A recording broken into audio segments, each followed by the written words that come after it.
पानी दिल्ली में हुआ। मेरा घर जो है चांदनी चौक में है, परांठे वाली गली में है। मेरे पिताजी अमृतसर के रहने वाले हैं और मेरे माताजी कश्मीर की हैं। 10th स्टैंडर्ड जैसे ख़त्म हुई, मैंने पिताजी से कहा कि मैं मार्शल आर्ट में जाऊं, मैं चाहता हूं कि मैं इसे फॉरवर्ड लूं। तो मुझे उन्होंने कैसे पैसे जोड़ जोड़ के मुझे बैंकॉक भेजा। वहाँ मैंने 5 साल कराटे सीखा, फिर मार्शल आर्ट थाई बॉक्सिंग सीखी, वहाँ बैठा रहा। फिर उसके बाद मैं कलकत्ता पहुँचा, वहाँ काम किया, फिर ढाका पहुँचा, वहाँ काम किया। अब मैं इतने ज़्यादा डीप में नहीं जा रहा हूँ। फिर मैं दिल्ली पहुँचा, दिल्ली में भी मैंने कुंदन की ज्वेलरी के काम करता था। फिर उसके बाद मैं बॉम्बे वापस आया।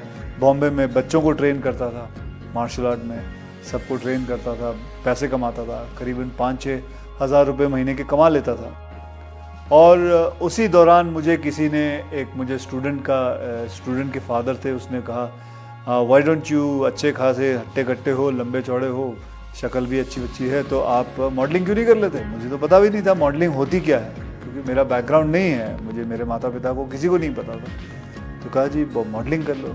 मैंने बोला वो क्या होता है। और जी आप आ जाओ, आपको मैं मॉडल कोऑर्डिनेटर हूँ, मैं आपको मिला देता हूँ। तो मैंने बोला अच्छी बात है। तो मैं पहुँच गया।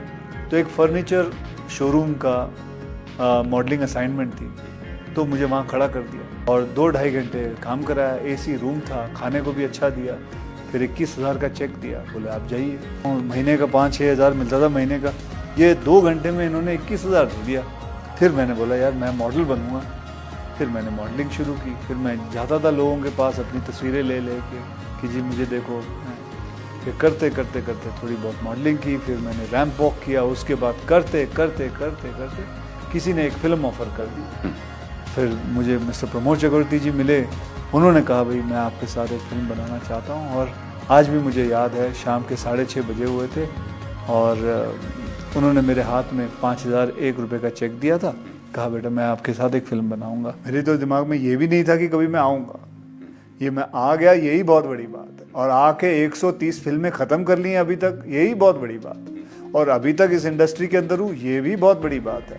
तो हर चीज़ मेरी ज़िंदगी की बहुत बड़ी बातें हैं। जैसे कि मैंने कभी ज़िंदगी भी नहीं सोचा था कि मैं राजेश खन्ना जी की बेटी से मेरी शादी होगी। जी मुझे लगता है मेरे करियर में जो कुछ मुझे मिला, कुछ सोच विचार से ज़्यादा ही मिला है। तो मैं जो कुछ भी सीखा है अपने एक्सपीरियंस से, और जितना भी मुझे मिला है, मैं बहुत ही शुक्रगुजार हूँ कि कमाल है मेरी